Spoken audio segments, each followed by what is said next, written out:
Biome UPSC PT के लिए एक इम्पोर्टेंट टॉपिक है। इससे हर एक साल पर्सन पूछने की 90% संभावना रहती है। देखा जाए तो हर साल एक सवाल आता ही है कि या तो समशीतोष्ण घास मैदान से आ गया, या टुंड्रा बायोम से रिलेटेड आ गया, या टेगा से पूछ लिया गया, या फिर सवाना बायोम के बारे में पूछ लिया, या मरुस्थलीय बायोम के बारे में पूछ लिया, इनकी अवस्थिति के बारे में पूछ लिया। तो ये एक इम्पोर्टेंट टॉपिक है। देखो, बायोम के बारे में अपन बात करें तो बायोम होता क्या है।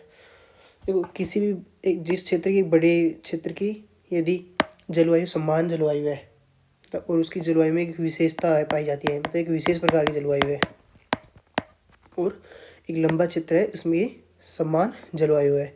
जैसे मैंने जब पारितंत्र पढ़ा था तो मैंने बताया था कि पारितंत्र से बड़ा होता है बायोम, क्योंकि बायोम एक बड़ा क्षेत्र होता है, उसकी एक विशेष प्रकार की जलवायु होती है। तो बायोम की पहली विशेषता क्या हो गई? एक विशिष्ट प्रकार की जलवायु। पहली विशेषता विशिष्ट प्रकार की जलवायु। देखो, विशिष्ट प्रकार की जलवायु होगी तो उस क्षेत्र के जीव भी विशिष्ट होंगे ना।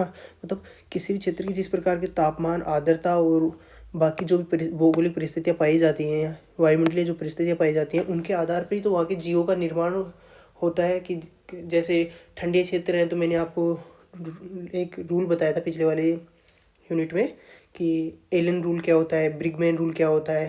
तो जब ठंडे वाले क्षेत्र हैं, यदि विशिष्ट प्रकार की जलवायु ठंडी है, तो वहाँ पर क्या होगा कि जो जीव जंतु होंगे वो बड़े आकार के होंगे और उनके अंग छोटे होंगे। तो एलन रूल और ब्रिगमैन रूल हैं ये दोनों। इनके बारे में कौन सा एलन रूल है और कौन सा ब्रिगमैन रूल है, यदि आपको पता है तो कमेंट करके बताना।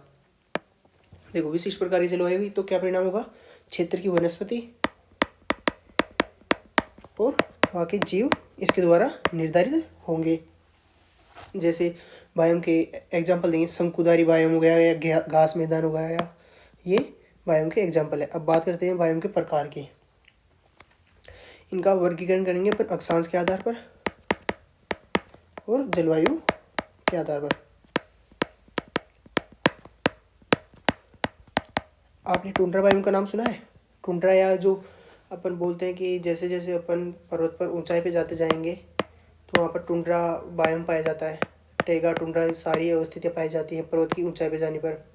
पीटी के शायद PYQ में पूछा गया था इससे रिलेटेड एक पर्सन। तो उसका वर्गीकरण करते हैं। पहला, ध्रुवों से स्टार्ट करते हैं अपन 90 डिग्री से। टुंड्रा बायोम, जो ध्रुव पर जो बायोम पाया जाता है वो टुंड्रा बायोम होता है। इसकी विशेषता क्या है? इसकी ठंडी, अपन अभी क्या बात किए थे, बायोम क्या होता है जिसकी विशिष्ट प्रकार की जलवायु होती है। तो इसकी टुंड्रा बायोम की जलवायु कौन सी होती है? ठंडी और शुष्क। टुंड्रा बायोम की जो हवा होती है वो शुष्क होती है, उसमें जलवाष्प की कमी होती है। अब टुंड्रा बायोम दो प्रकार के होते हैं, एक बात ध्यान रखना, या तो ऊंचाई के आधार पर होगा या उच्च अक्षांश के आधार पर। ऊंचाई के आधार पर जो भी बात किया था मैंने कि जैसे जैसे अपन पर्वत पर ऊंचाई में जाएंगे तो टुंड्रा और टेगा बायोम पाए जाते हैं, अक्षांश के आधार पर होगा। तो ऊंचाई के आधार पर जो टुंड्रा बायोम पाए जाते हैं उसको क्या बोलते हैं? अल्पाइन बोलते हैं, अल्पाइन टुंड्रा। जो अभी बताया था, जो पर्वत होती है ना, पर्वत के ऊपर जो बायोम के ऊपर ये ठंडी और शुष्क जलवायु पाई जाएगी, उस क्षेत्र को अपन अल्पाइन टुंड्रा बोलते हैं। लेकिन जो उच्च अक्षांश वाला जो टुंड्रा होता है उसको आर्कटिक टुंड्रा बोलते हैं। ये कौन सा होगा? Arctic tundra. टुंड्रा बायोम के बारे में और क्या क्या इंपॉर्टेंट है जो पीटी में पूछ सकते हैं। देखो, इसकी जो मिट्टी होती है वो परमाफ्रॉस्ट बोलते हैं उस मिट्टी को। क्यों? देखो, ये इस मिट्टी की खासियत होती है कि ये इसकी अपनी जो यहाँ पर जो भी वनस्पति पाई जाएगी उसकी जड़ों को गहराई में जाने से रोकेगी। तो अब यहाँ पर जब जड़ें गहराई में नहीं जा पाएंगी तो यहाँ पर किस प्रकार की वनस्पति होगी? घास जैसी वनस्पति होगी। और दूसरी विशेषता इसकी क्या है? ये स्थायी रूप से जमी हुई उप मिट्टी है। परमाफ्रॉस्ट क्या है? स्थायी रूप से यहाँ पर जो बर्फ होती है ना वहाँ पर जमी हुई उप मिट्टी है। तो दोनों विशेषता समझिए, ये में आ गई इसकी। एक तो ये उप मिट्टी है वहाँ पर स्थायी रूप से जमी रहती है, और दूसरा इसकी ये जड़ों को गहराई में जाने से रोकती है, जड़ों को गहराई में जाने से रोकती है।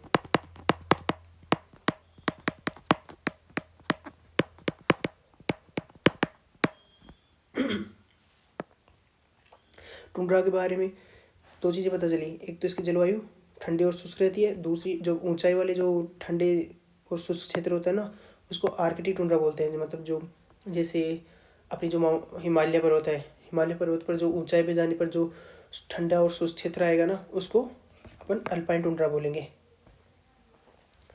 यहाँ की वनस्पति कौन कौन सी होती है, ये इंपॉर्टेंट है पीटी के अनुसार। पीटी में जब पूछता है ना, तो ये वो यही चीज़ें पूछता है वनस्पति के बारे में, या इनके बारे में पूछता है, वनस्पति या वहाँ के जीवों के बारे में पूछता है। यदि आपने PYQ देखा होगा तो आपको ये बात समझ में आ जाएगी। तो वहाँ की वनस्पति कौन सी होती है, वहाँ पर मोस, लाइकेन, सेज या फिर बोनी झाड़ियाँ होती हैं, जिनकी गहराई में जड़ें नहीं जाती, गहराई में जड़ें नहीं जाती, परमाकोष्ठ मिट्टी पाई जाती है। इम्पोर्टेंट है, ये ध्यान रखना। ये हो गई वहाँ की वनस्पति। वहाँ के जो जीव होंगे वो कौन से होंगे, या तो मोटीफर वाले जीव होंगे। मोटीफर मैंने बताया था कि जो ठंडे क्षेत्र होते हैं वहाँ पर मोटीफर यानी बड़े आकार वाले जीव पाए जाते हैं, और उनके अंग छोटे होते हैं। अभी मैंने पूछा था कि ब्रिगमैन और एलन रूल क्या होते हैं, तो अब इनमें से आप बताओ, मिलान करके बताना कि एलन रूल और जो ब्रिगमैन रूल है वो इनमें से किसके संबंध है। ये एलन रूल इससे संबंधित है या इससे संबंधित है, और ये ब्रिगमैन रूल है वो इससे संबंधित है या इससे संबंधित है, ये आप कमेंट करके बताना। अब दूसरी बात करते हैं। 90 डिग्री वाला क्षेत्र तो हो गया, यानी ध्रुवीय क्षेत्र तो हो गया, टुंड्रा बायोम। इसके बाद कौन सा आएगा, जैसे जैसे नीचे आएंगे वो आएगा टेगा बायोम। तो दूसरा क्या हो गया, टेगा बायोम।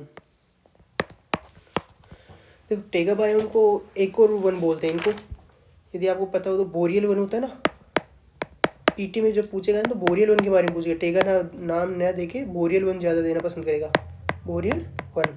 ध्यान रखना, बोरियल वन कौन से होते हैं, टेगा बायोम को ही बोरियल वन बोलते हैं। इसकी अवस्थिति क्या है, 50 डिग्री नॉर्थ से 70 डिग्री नॉर्थ। अब आप पूछोगे कि ये नॉर्थ में ही पाए जाते हैं क्या, साउथ में नहीं पाए जाते क्या, तो आपको पता होना चाहिए कि जो अपना उत्तरी गोलार्ध है ना, वहाँ पर भूभाग है, लेकिन जो दक्षिणी गोलार्ध है वहाँ पर इस क्षेत्र में महाद्वीप नहीं है, महासागर है, तो वहाँ पर ये बायोम नहीं पाया जाएगा ना ओबियसली। और 50 से 70 डिग्री ये वो क्षेत्र है जहाँ पर भूभाग अत्यधिक है, यहाँ पर भूभाग अत्यधिक है। तो सबसे बड़ा स्थलीय बायोम है ये, टेगा बायोम है, भूभाग अत्यधिक है यहाँ पर 50 डिग्री से नॉर्थ से 70 डिग्री नॉर्थ के बीच में, तो ये सबसे बड़ा स्थलीय बायोम है, स्थलीय बायोम सबसे बड़ा, ध्यान रखना। सबसे बड़ा स्थलीय बायोम कौन सा है, टेगा बायोम। और ये जो यहाँ पर वन पाए जाते हैं उनको क्या बोलते हैं, बोरियल वन। यहाँ की जलवायु कौन सी होती है, बायोम तो उसी को बोलते हैं ना जिसकी विशेष प्रकार की जलवायु होती है। तो यहाँ की जलवायु कौन सी होती है, यहाँ पर लंबी और ठंडी सर्दियाँ होती हैं, और जो यहाँ की गर्मियाँ होती हैं ना वो छोटी और ठंडी होती हैं गर्मियाँ। अब एक बात ये बताना कि आपको पता होना चाहिए कि जो यहाँ की जो गर्मियाँ होती हैं वो छोटी क्यों होती है। UPSC PT से पर्सन पूछेगा तो ये नहीं पूछेगा कि लंबी और ठंडी सर्दियाँ या छोटी और ठंडी गर्मियाँ कौन से बायोम की होती है, वो डायरेक्ट पर्सन पूछता ही नहीं है UPSC अपने। वो पूछेगा कि या इससे रिलेटेड कोई भी कॉन्सेप्ट देगा कि यहाँ पर ठंडी गर्मियाँ क्यों पाई जाती हैं। तो आपको पता होना चाहिए कि जो सूर्य का आपतन कोण होता है, सूर्य का आपतन कोण वो 50 डिग्री नॉर्थ और 70 डिग्री नॉर्थ के बीच में बहुत कम होगा, क्योंकि यहाँ पर सूर्य की मतलब यहाँ पर गर्मी कब आएगी, जब अपने कर्क रेखा पर सूर्य की लंबवत किरणें आएंगी। जब सूर्य की लंबवत किरणें कर्क रेखा पर आएंगी तब यहाँ पर गर्मी आएगी इस बायोम में, 50 डिग्री नॉर्थ से 70 डिग्री नॉर्थ वाले में क्योंकि तभी जाकर वहाँ पर इस क्षेत्र के अंदर सूर्य ताप प्राप्त होगा, वो भी बहुत कम आपतन कोण के साथ है। इस कारण सूर्य ताप प्राप्त हो रहा है, दिन तो हो रहा है, थोड़ी गर्मी भी है, उस मौसम को अपन गर्मी वाला मौसम भी बोलेंगे, लेकिन गर्मी ठंडी होगी क्योंकि इतना सूर्य ताप प्राप्त ही नहीं हो रहा कि उस क्षेत्र को तापमान में वृद्धि कर सके। और थोड़ी समय की अब छोटी क्यों हो रही है, क्योंकि गर्मी कब आ रही है, जब कर्क रेखा पर सूर्य लंबवत हो रहा है, यानी 21 जून के आसपास गर्मी आ रही है। लेकिन थोड़े दिन 21 जून पर कितने दिन तक रहता है सूरज, एक दिन तक। तो उसके बाद क्या होता है, वो वापस आने से लग जाता है, यानी उसका दक्षिणायन होने लग जाता है।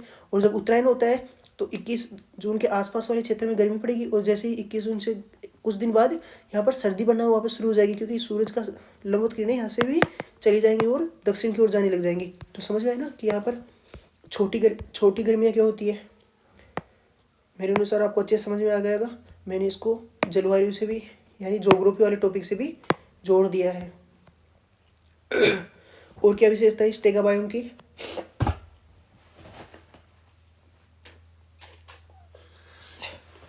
यहाँ की वनस्पति देखो, छोटी ठंडी गर्मियाँ यानी सर्दियाँ लंबे समय तक रहेंगी, बर्फ पड़ती रहेगी। तो यहाँ की वनस्पति किस प्रकार की होगी, यहाँ की वनस्पति में जो पेड़ पौधे होंगे ना वो शंकुधारी होंगी, ताकि वहाँ पर जो बर्फ है, पेड़ों पर जो बर्फबारी होगी वो पेड़ों पर ना टिक सके। यदि पेड़ों पर ज़्यादा देर तक बर्फबारी जमी रहेगी तो पत्तियाँ खराब हो जाएंगी ना, तो शंकुधारी होंगी। और पत्तियाँ, इनकी पत्तियाँ कैसे होंगी, सुई जैसी। आपने देखा होगा कि जो कुछ इस क्षेत्र में जो अपन पेड़ पौधे देखते हैं ना, उनकी सुई जैसी पत्तियाँ होती हैं। क्यों होती है, ताकि जब इन पर बर्फ गिरेगी ना तो वो या इन पर टिक ना सके। यदि पत्तियाँ अपने सहतूत की जैसे चौड़ी चौड़ी हुई तो पत्तियाँ, इन पत्तियों पर बर्फ टिकी रहेगी तो पत्तियाँ गलने लग जाएंगी। सुई जैसी होती है तो वो बर्फ को काट कर नीचे गिर देती है, अपने ऊपर ज़्यादा देर बर्फ को नहीं रख पाती। दूसरा क्या फ़ायदा होता है इन सुई जैसी पत्तियों का, पानी का नुकसान कम करती है। चौड़ी पत्ती रहेंगी तो उसका वाष्पोत्सर्जन अधिक होगा, इसलिए पत्तियाँ सुई जैसी होती हैं, तो पानी का नुकसान कम होता है। दूसरा, बर्फ को गिरा देती है।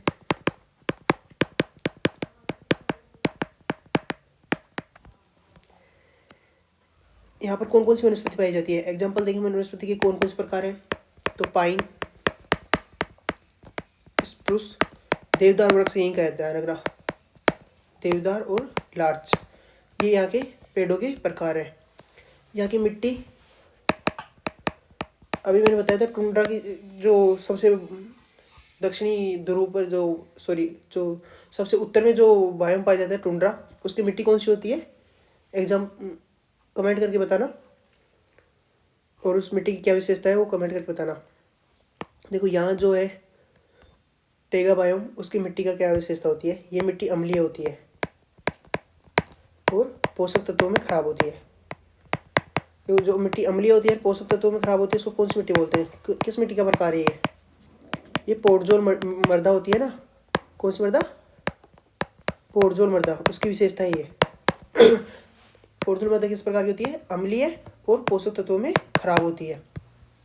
देखो बायोम के साथ साथ अपना मिट्टी वाला टॉपिक भी थोड़ा बहुत क्लियर होता जा रहा है। यदि पीटीएस से पर्सन आया और आपने मिट्टी वगैरह नहीं पढ़ रखी है ठीक से, तो बहुत अधिक संभावना रहेगी कि आप पर्सन को अटेंड कर पाओगे, क्योंकि आपको थोड़े बहुत उसके बारे में नॉलेज रहेगा। आप एनालिसिस या जो एनालिटिक अप्रोच होती है ना यूपीएससी के लिए सबसे इम्पोर्टेंट, वो इसी तरह से आती है। यहाँ के जीव कौन से पाए जाएंगे, देखो जीव के बारे में ज़्यादा रटने की जरूरत नहीं है, नॉर्मली कोई सब जीव बोल दो। विशेषकर एक विशेषता ध्यान रखना, बीवर और लिंक्स, बाकी तो कोई सब जीव पाया जा सकता है। जैसे भेड़िया हो गया, भेड़िया ठंडे क्षेत्र में होता है ना, भेड़िया हो गया, भालू हो गया, तो ये यहाँ के जीव है। अब बात करते हैं अपन, जैसे इसके बाद जब नीचे आएंगे तो कौन सा क्षेत्र आएगा, समशीतोष्ण पर्णपाती वनों का क्षेत्र। समशीतोष्ण यानी यहाँ पर थोड़ी मौसम में विविधता अधिक है, थोड़ा गर्मी पड़ रहा है, थोड़ी बारिश भी आ रही है, इस कारण ये टेगा जैसा नहीं है, यानी बर्फ वाला क्षेत्र ज़्यादा नहीं है। और दूसरा, पर्णपाती क्यों है, क्योंकि यहाँ पर वर्षा का एक ही मौसम होता है। तो जब वर्षा का मौसम आता है तब वृक्ष हरे भरे हो जाते हैं, लेकिन जब वर्षा चली जाती है तो पेड़ अपने पत्तियों को गिरा देते हैं। इसकी विशेषता क्या है कि ये शरद ऋतु में इनमें पर्णपात होता है। और इन पे ध्यान रखना, 4 स्पष्ट मौसम पाए जाते हैं, 4 स्पष्ट मौसम।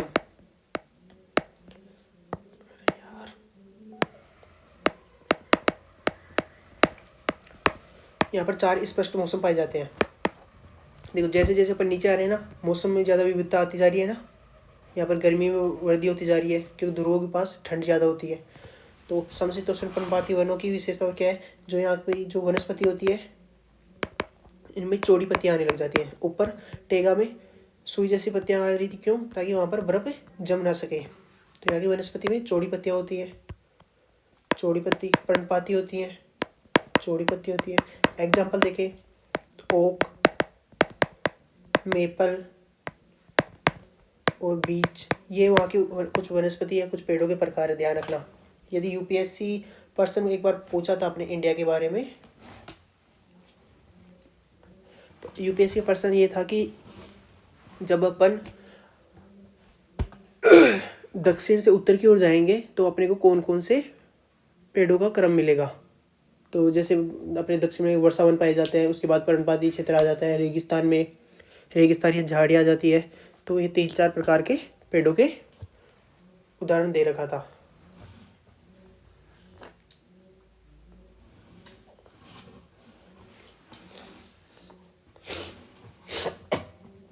समशीतोष्ण पर्णपाती वन, ये वायु अपना कंप्लीट हो गया। अब बात करते हैं, एक बात ध्यान रखना, इसके सबसे जो इम्पोर्टेंट विशेषता कौन सी है, यहाँ की जो मिट्टी होती है ना वो बहुत उपजाऊ होती है। यहाँ की जो मिट्टी होती है ये उपजाऊ होती है, और उपजाऊ ही नहीं बहुत उपजाऊ होती है, क्योंकि यहाँ पर सभी प्रकार का मौसम पाया जा रहा है।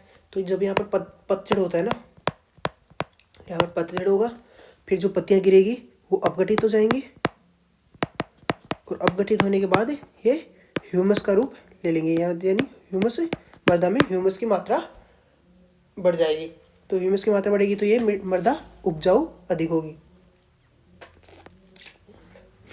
अच्छा, फिर तो एक, यदि शायद PYQ 2023 का एक प्रश्न है, आपको यदि पेपर दिया होगा तो आपको याद होगा, या PYQ देखा होगा तो, कि सबसे अधिक उपजाऊ मृदा कौन सी होती है। इस ऐसा ही कुछ प्रश्न था जिसमें ये वर्षा वनों के बारे में दे रखा था। तो नॉर्मली मैंने यही सोच के उस प्रश्न को अटेंड किया था, क्योंकि उस टाइम मेरा पढ़ा हुआ नहीं था। तो मैंने क्या सोच के अटेंड किया कि वहाँ पर तो बहुत ज़्यादा वृक्ष पाए जाते हैं, वहाँ पर पतझड़ भी बहुत ज़्यादा होता है, मतलब पत्तियाँ भी गिरती रहती हैं। तो मतलब वहाँ की मृदा तो अत्यधिक मात्रा में ह्यूमस पाया जाएगा ना, इस कारण मैंने वर्षा वनों कर दिया था, जो कि गलत है। और मैं आगे बताऊँगा, जब अपन तो थोड़ी देर बाद वर्षा वन की बात करेंगे ना, तब बताऊँगा कि वहाँ की मिट्टी में अधिक से अधिक पोषकता क्यों नहीं पाई जाती है। तो ये ध्यान रखना, सबसे अधिक पोषकता कौन सी कहाँ की मृदा में पाई जाती है, समशीतोष्ण पर्णपाती वनों की मृदा में। अब बात करते हैं हम समशीतोष्ण घास के मैदान। घास मैदान, देखो ये महाद्वीप के आंतरिक भाग में पाए जाएंगे। देखो जो ये एक ही क्षेत्र में पाए जा रहे हैं, ये जो पर्णपाती वन भी एक क्षेत्र में पाए जाते हैं। फिर बीच में पाए जाएंगे घास। देखो घास यहाँ पर बीच में क्यों पाया जा रहा है, महाद्वीप के बीच वाले हिस्से में क्यों पाया जा रहा है, क्योंकि जब वर्षा होती है ना तो महाद्वीप के पूर्वी क्षेत्र में तो वर्षा हो जाती है, इसके कारण वहाँ पर वर्षा आ गई तो वहाँ पर पर्णपात वाली स्थिति बनेगी और वर्षा वाली स्थिति बनेगी। लेकिन जब जैसे जैसे अपन महाद्वीप के अंदर जाते जाएंगे, वर्षा की मात्रा में कमी हो जाएगी, वर्षा की मात्रा में कमी हो जाएगी, तो जो पर्णपाती वन होते हैं ना, उस प्रकार के यहाँ पर वनों का निर्माण नहीं हो पाएगा, यहाँ पर केवल घास ही रह जाएगी। और जैसे जैसे इससे भी आगे बढ़ेंगे तो वहाँ पर मरुस्थल पाए जाएंगे। क्यों? क्योंकि वहाँ पर वर्षा ही नहीं होगी। तो इस बात को ध्यान रखना। इस कारण ये एक ही अक्षांश की बात चल रही है कि एक अक्षांश पर पूरी क्षेत्र में तो पर्णपाती बना गए, बीच वाले मध्य वाले क्षेत्र में घास के मैदान होते हैं। घास के मैदान आपने स्टेपी वगैरह के नाम सुना होगा। स्टेपी कहाँ पाया जाता है? स्टेपी और सवाना, प्रेरी घास के मैदान, इनके बारे में आपने सुना होगा। अब बात करते हैं समशीतोष्ण घास के मैदान। ये कहाँ पर पाया जाता है? महाद्वीपों के आंतरिक भाग में। तो महाद्वीपों के आंतरिक भाग में। जलवायु कैसी होती है इसकी? सबसे इम्पोर्टेंट बायोम के यदि ये बात कर रहे हैं और बायोम के बारे में यदि मैं इसमें लिख रहे हैं तो सबसे इम्पोर्टेंट है जलवायु, क्योंकि बायोम की विशेषता ये है कि उसकी एक विशिष्ट प्रकार की जलवायु होती है। तो इसकी जलवायु कैसी होती है? अर्ध शुष्क, मतलब यहाँ की हवा में नमी तो पाई जाती है लेकिन कम मात्रा में पाई जाती है, और यहाँ की वर्षा 25 से 75 सेंटीमीटर तक होती है। यहाँ पर चरम मौसम पाया जाता है, यानी ठंडी, सर्दी और गर्मी भी अत्यधिक मात्रा में गर्म होगी, तो मौसम भी चरम पाया जाता है।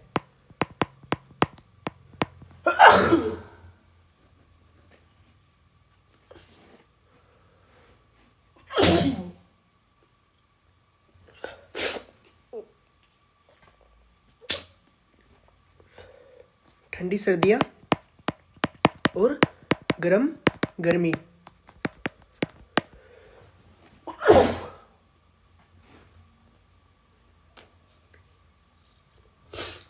सॉरी,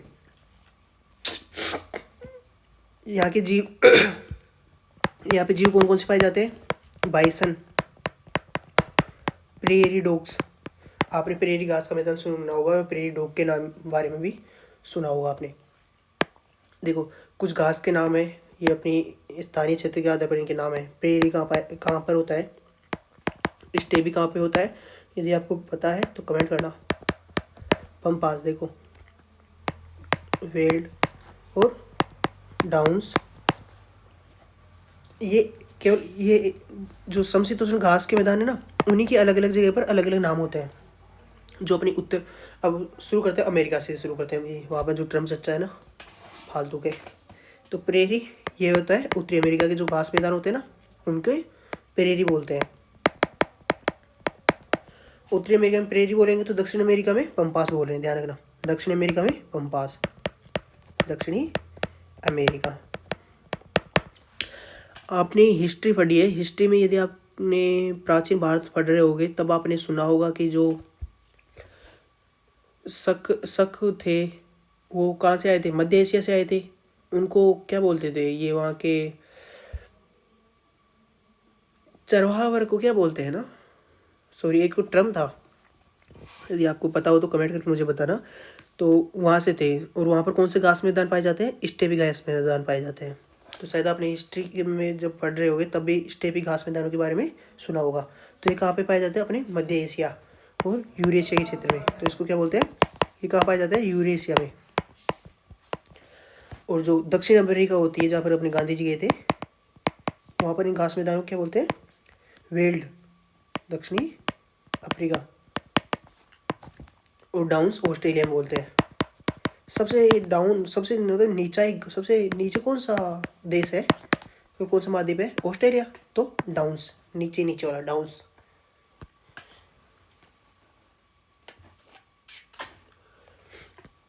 अब बात करते हैं नेक्स्ट, उष्णकटिबंधीय वर्षावन।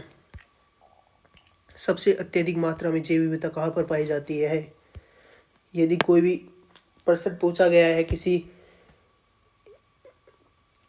देखो यूपीएससी एक फैक्ट बताता हूँ, यदि यूपीएससी में कोई प्रश्न पूछा गया है, वहाँ पर ऑप्शन में यदि उष्णकटिबंधीय वर्षावन के बारे में भी दिया गया है, तो यदि कोई जीव की बात कर रहा है वगैरह, तो उष्णकटिबंधीय वर्षावन ऑप्शन में है तो उसको टिक कर देना।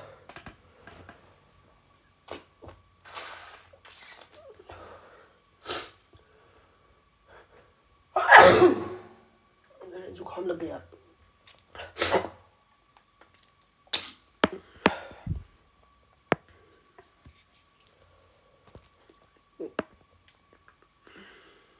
सॉरी, उष्णकटिबंधीय वर्षावन, देखो ये कहाँ पर पाए जाते हैं? भूमध्य के आसपास पाए जाएंगे, क्योंकि भूमध्य के आसपास ही तो सबसे ज़्यादा वर्षा होगी, भूमध्य रेखा के पास। जलवायु की विशेषता क्या होगी? लगातार गर्म और बहुत अधिक आर्द्र होगी। क्यों? क्योंकि यहाँ पर जलवाष्प की मात्रा बहुत होती है। अब यही कारण है, ये दोनों ही कारण है कि यहाँ की मिट्टी उपजाऊ नहीं हो पाती अत्यधिक मात्रा में। क्यों? देखो, कम पोषकता पाई जाएगी। क्यों पाई जाएगी यहाँ की मिट्टी में? क्योंकि पोषकता तो होगी, मतलब जो अपघटन होगा ना इनका पत्तियों का, जैसे पत्तियाँ पतझड़ के मौसम में नीचे गिरी, पर धरती पर गिरी, तो उनको बहुत तेज़ी से अपघटन हो जाएगा। क्यों? क्योंकि जब अपघटन करने के लिए जो दशाएं चाहिए होती है ना, यानी थोड़ी सी नमी होनी चाहिए, गर्म मौसम होना चाहिए, वो सब यहाँ पर पाया जाता है। इस कारण जैसे ही पत्ती गिरी तो बहुत जल्दी उनका अपघटन हो जाएगा, और जल्दी अपघटन हो जाने के कारण वो मिट्टी में उपजाऊता नहीं जाएगी, उपजाऊता मिट्टी में नहीं जाएगी, वहाँ के जो पेड़ होंगे ना वो तुरंत उसको सोख लेंगे, पेड़ों में जाएगी वहाँ की उपजाऊता। यही कारण है कि जो वर्षा वन होते हैं ना वहाँ पर मिट्टी उपजाऊ नहीं होती, वहाँ के पेड़ों का तना अत्यधिक मात्रा में, उन पर अत्यधिक पोषण तत्व पाए जाते हैं। तो यही कारण है कि उष्ण कटिबंधीय वर्षा वनों की मिट्टी उपजाऊ नहीं होती। और अभी जो मैंने बताया था सबसे अधिक उपजाऊ कौन सी होगी, फिर समशीतोष्ण पर्णपाती वनों की मिट्टी सबसे ज़्यादा उपजाऊ होगी, या समशीतोष्ण पर्णपाती वनों की मिट्टी ही सर्वाधिक उपजाऊ होती है, यानी मिट्टी बहुत उपजाऊ, सर्वाधिक उपजाऊ।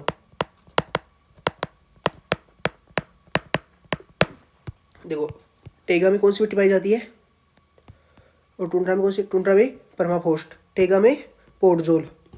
समशीतोष्ण पर्णपाती वन जैसे ऊपर से टेगा से नीचे आएगी तो वहाँ की मिट्टी अत्यधिक मात्रा में उपजाऊ होगी, और जो विषुवत पर जब आ जाएंगे तो वहाँ की मिट्टी उपजाऊता कम पाई जाती है वहाँ की मिट्टी में।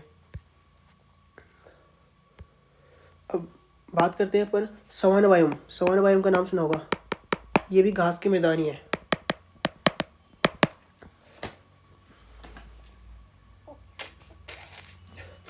देखो सवाना बायोम की जलवायु साल भर गर्म रहती है, साल भर गर्म रहती है। यहाँ के पेड़ों में एक विशेषता पाई जाती है, यहाँ के जो पेड़ होते हैं वो आग के प्रति वो सहिष्णु होते हैं, मतलब आग को और इनको झेल सकते हैं, क्योंकि वहाँ पर सवाना बायोम में गर्मी अत्यधिक होती है, साल भर गर्म रहता है, इसका सर्वाधिक गर्म रहती है, तो वहाँ पर आग लगती रहती है। तो वहाँ के पेड़ पौधों में ये विशेषता आ गई कि जो आग लगेगी ना तो वो उसमें सर्वाइव कर पाते हैं। यहाँ की एक विशेषता ध्यान रखना, सवाना बायोम की, एक पीटी का या मेंस का प्रश्न था कि सवाना बायोम वृक्ष क्यों नहीं बन पाती, यानी जो यहाँ पर जो घास के मैदान है ना, सवाना घास के मैदान, वो वन का रूप क्यों नहीं ले पा रहे। देखो एक तो गर्मी अत्यधिक होने के कारण यहाँ पर आग लगती रहती है, दूसरा यहाँ पर घास का मैदान है तो यहाँ पर जो जीव जंतु है ना वो अत्यधिक मात्रा में चरते हैं, तो चराई अत्यधिक होती है, जिसके कारण या तो वो जैसे पेड़ बड़ा होने लगेगा उसको चर लिया, उसको पशुओं द्वारा खा लिया जाएगा, या फिर वो उनके पैरों से तल के कुचल जाएगा। और दूसरी यहाँ पर जो वर्षा होती है वो मौसमी वर्षा होती है, मतलब कम मात्रा में वर्षा होती है। तो सवाना बायोम की विशेषता ये। अब बात करते हैं अपन मरुस्थलीय बायोम की। मरुस्थलीय बायोम, देखो मरुस्थल का बायोम दो कारण हो सकता है, या तो वहाँ पर हाई प्रेशर हो रहा है जो महाद्वीप है ना उसके पश्चिमी किनारे पर, या तो हाई प्रेशर हो रहा है, हाई प्रेशर होने के कारण वहाँ पर वर्षा नहीं हो पा रही है, या दूसरा कौन सा होगा, जो पहाड़ है, पहाड़ की एक साइड तो वर्षा होगी लेकिन दूसरी साइड वर्षा नहीं हो रही, तो जो छाया क्षेत्र होता है, वर्षा छाया क्षेत्र, इन दो जगह पर ये मरुस्थल वाला बायोम पाया जाएगा, क्योंकि वहाँ पर वर्षा नहीं हो पा रही है तो वहाँ पर वनस्पतियों का वृद्धि नहीं हो पाती।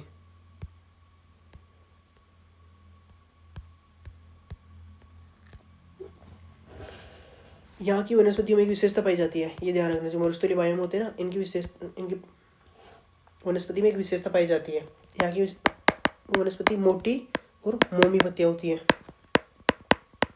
आपने देखा होगा कि जो अपने राजस्थान में अपना रेगिस्तान है वहाँ की जो पेड़ पौधे होते हैं उनमें मोटी और मोमी पत्तियाँ पाई जाती है, मतलब गुदगुदी सी पत्तियाँ होती हैं और छोटी छोटी सी पत्तियाँ होती है, छोटी होती हैं, ये छोटी पत्तियाँ होती हैं। यदि आप पहाड़ के आसपास वाले क्षेत्र में रह रहे हो तो आपको थोर के बारे में सुना होगा, कितना मोटा उसका गुद्दी और मोटी और छोटी छोटी पत्तियाँ होती हैं उसकी, और पत्तियों पर कांटे लगे होते हैं, कांटे। तो ये जो मोटी और मोमी पत्तियाँ, छोटी पत्तियाँ और कांटे वाली पत्तियाँ, ये किस प्रकार की वनस्पति, इस जो ये जो पाया जाता है ना, जिन पेड़ों में ये विशेषता पाई जाती है वो कौन सी विशेषता है, जेरोफाइटस, मतलब जो यहाँ के पेड़ पौधे होते हैं, वनस्पतियाँ होती है जेरोफाइटस प्रकार की होती है, यानी मोटी और मोमी पत्तियाँ पाई जाएंगी, छोटी पत्तियाँ पाई जाएंगी और पत्तियों की जगह कांटे पाए जाएंगे। और जो यहाँ के जीव होंगे वो रात्रिचर होते हैं। रात्रिचर क्यों होंगे, जो मरुस्थल है वहाँ पर अत्यधिक तापमान रहता है, तापमान हाई रहता है, तापमान ज़्यादा रहेगा तो दिन के समय में तापमान बहुत अत्यधिक मात्रा में रहेगा, तो जो जीव है वो दिन के समय में बाहर नहीं निकलेंगे, वो जब रात में तापमान कम हो जाएगा तब यहाँ के जीव बाहर निकलेंगे, इसलिए यहाँ के जो जीव पाए जाते हैं वो रात्रिचर होते हैं। अब मोटे तौर पर इनको एक देखो डायग्राम के द्वारा समझते हैं। विशेषता आप एक बार देखते रहना नोट्स में ऊपर जाके। सबसे ऊपर ध्रुवीय क्षेत्र में कौन सा पाया जाता है? टुंड्रा। जो पहाड़ के ऊपर पाया जाता है उसको कौन सा बोलते हैं? कौन सा टुंड्रा बोलते हैं बताना? अल्पाइन टुंड्रा है ना। टुंड्रा के बाद क्या पाया जाता है? टेगा या boreal one. Boreal one. Boreal one के नीचे मैंने बताया था पश्चिमी पूर्वी किनारे में शीतोष्ण पर्णपाती वन, और मध्य वाले क्षेत्र में घास के मैदान। मैंने बताया था घास के मैदान बीच वाले क्षेत्र में, मध्य वाले क्षेत्र में क्यों पाए जाएंगे? क्योंकि जैसे जैसे महाद्वीप की ओर वर्षा आएगी तो वर्षा में मात्रा में कमी हो जाएगी। और लास्ट में कौन सा? मरुस्थल पाया जाएगा। मरुस्थल यानी वहाँ पर वर्षा बहुत ही कम हो रही है, यानी हो ही नहीं रही है। और जब अपन विषुवत के पास आ जाएंगे, ये है विषुवत, ये है ध्रुव। विषुवत के पास आ जाएंगे तो यहाँ के पूर्वी किनारे पर कौन सा वन पाए जाएंगे? वर्षावन, क्योंकि वर्षा की मात्रा बहुत अधिक होता है। तो उष्णकटिबंधीय वर्षावन। फिर थोड़ा अंदर जाएंगे महाद्वीप के अंदर भाग में तो वर्षा की मात्रा में थोड़ी कमी हो जाएगी, तो इसलिए वहाँ पर पर्णपाती वन। और थोड़ा आगे जाएंगे तो वहाँ पर घास के मैदान पाए जाएंगे। जैसे पर्णपाती के बाद कौन सा आता है? घास के मैदान। तो यहाँ पर पाए जाएंगे घास मैदान। घास के मैदान। और जब उसके बिल्कुल पश्चिमी किनारे पे चल जाएंगे जहाँ पर वर्षा बहुत कम होती है। ज्योग्राफी का एक बहुत इंपॉर्टेंट टॉपिक है कि, और यूपीएससी द्वारा पूछा गया भी है कि जो 20 से 30 डिग्री होता है वहाँ पर महाद्वीप के पश्चिमी किनारों पर ये गर्म मरुस्थल क्यों पाए जाते हैं? क्योंकि वहाँ पर वर्षा नहीं होती है। तो यहाँ पर गर्म मरुस्थल। तो ये अपना बायोम कंप्लीट हो गया है। टुंड्रा, टुंड्रा से नीचे आएंगे टेगा या बोरियल वन, फिर पूर्वी किनारे पर शीतोष्ण पर्णपाती वन, फिर घास मैदान और मरुस्थल। जब अपन विषुवत के आसपास वाले क्षेत्र में आएंगे तो वहाँ पर पूर्वी किनारे पर वर्षा वन, उसके बाद पर्णपाती वन, फिर घास के मैदान, फिर मरुस्थल। ये डायग्राम ध्यान रखना। यदि कोई किसी देश के बारे में पूछ रहा होगा और वहाँ पूछेंगे वहाँ की जलवायु किस प्रकार की पाई जाती है, तो आपको कन्फर्म नहीं पता होगा तो भी आपको यदि ये डायग्राम पता है तो उस आधार पर आप इन जो भी बाकी जो ऑप्शन होंगे ना उनको क्रॉस कर पाओगे कि ये सही है या ये गलत है। ओके, एक बार दोबारा अपन इसका क्विक रिवीजन कर लेते हैं जो आज पढ़ा है उसका। बायोम, बायोम क्या होता है? विशिष्ट प्रकार की जलवायु होती है। सबसे ऊपर ध्रुवीय क्षेत्र में टुंड्रा, टुंड्रा की जो ऊंचाई के आधार पर जो मतलब जो पहाड़ी के ऊपर जो टुंड्रा बायोम होते हैं उनको क्या बोलते हैं? Alpine tundra. और जो उच्च अक्षांश यानी ध्रुवों की तरफ जो टुंड्रा होते हैं उसको आर्कटिक टुंड्रा बोलते हैं। इसकी जलवायु की विशेषता कौन सी होती है? ठंडी और शुष्क। टेगा की जलवायु कौन सी होती है? लंबी और ठंडी सर्दियाँ होती है और छोटी गर्मियाँ होती है। छोटी गर्मियाँ क्यों होती है वो मैंने आपको समझा दिया था। समशीतोष्ण पर्णपाती वन। अच्छा, ये ध्यान रखना टेगा बायोम में कौन सी मिट्टी पाई जाती है? मिट्टी के बारे में बिल्कुल ध्यान रखना, पोडजोल मृदा पाई जाती है। और समशीतोष्ण पर्णपाती वन, यहाँ के 4 मौसम पाए जाते हैं। यहाँ की जलवायु की विशेषता क्या है? 4 मौसम पाए जाते हैं और सर्द ऋतु में पर्णपात होता है। मिट्टी सर्वाधिक उपजाऊ होती है, ध्यान रखना। फिर समशीतोष्ण घास के मैदान, यहाँ की जलवायु अर्धशुष्क वर्षा होती है और चरम मौसम होता है यानी ठंडी सर्दियाँ और गर्म गर्मी होती है। यहाँ पर घास के मैदान पाए जाते हैं प्रेरी उत्तरी अमेरिका में, स्टेपी यूरेशिया और पंपास दक्षिण अमेरिका। फिर जहाँ पर गांधी जी गए थे अपने दक्षिणी अफ्रीका यानी वेल्स। और जो महाद्वीप सबसे नीचे है कौन सा महाद्वीप है? ऑस्ट्रेलिया। ऑस्ट्रेलिया यानी सबसे नीचे यानी डाउन, सबसे डाउन में, तो डाउन्स घास के मैदान ऑस्ट्रेलिया में पाए जाते हैं। उष्णकटिबंधीय वर्षावन, यहाँ की मिट्टी सर्वाधिक उपजाऊ क्यों नहीं होती है वो मैंने समझा दिया है। यहाँ पर लगातार गर्म और बहुत वर्षा होती रहती है, ध्यान रखना। ये भूमध्य रेखा के आसपास का क्षेत्र है। फिर आ गया सवाना बायोम, साल भर चरम गर्मी रहती है, आग लगती रहती है, चराई होती रहती है और मौसमी वर्षा होती है। इस कारण यहाँ पर वनों का निर्माण नहीं हो पाता। फिर आ गया मरुस्थलीय बायोम, यहाँ पर मरुस्थल क्यों कहाँ पर बन सकता है या क्यों बना रहता है? क्योंकि हाई प्रेशर के कारण यहाँ पर देखो ये उष्णदाब बेल्ट होता है। ये कौन सा क्षेत्र होता है? उपोष्ण कटिबंधीय उष्णदाब बेल्ट होता है ना। तो वहाँ पर वर्षा नहीं हो पाती। और दूसरा, यदि कोई पहाड़ है तो पहाड़ के छाया क्षेत्र में है ये, तो वहाँ पर भी वर्षा नहीं हो पाती। यहाँ की विशेषता, यहाँ की वनस्पति कौन सी विशेषता पाई है? जेरोफाइटस यानी मोटी और मोमी पत्तियाँ पाई जाती है, छोटी पत्तियाँ पाई जाती है और कांटे होते हैं। जीव रात्रिचर होते हैं। रात्रिचर क्यों होते हैं? क्योंकि दिन का तापमान अत्यधिक होता है, तो दिन के समय में नहीं निकल पाते अपने भोजन के लिए, वो रात के समय में निकलते हैं। ये डायग्राम मैंने समझा दिया था कि ध्रुव के क्षेत्र टुंड्रा पाए जाते हैं, फिर टुंड्रा के बाद टेगा और बोरेल वन पाए जाते हैं, फिर शीतोष्ण पर्णपाती वन, घास मैदान और मरुस्थल, और सबसे विश्व के आसपास के क्षेत्रों में जो वन पाए जाते हैं वो वर्षा वन होते हैं। फिर थोड़ा महाद्वीप के अंदर जाएंगे तो पर्णपाती वन पाए जाएंगे, फिर घास के मैदान और गर्म मरुस्थल। ये अपना बायोम कंप्लीट हो गया। इंपॉर्टेंट है, ध्यान रखना। Okay, bye bye.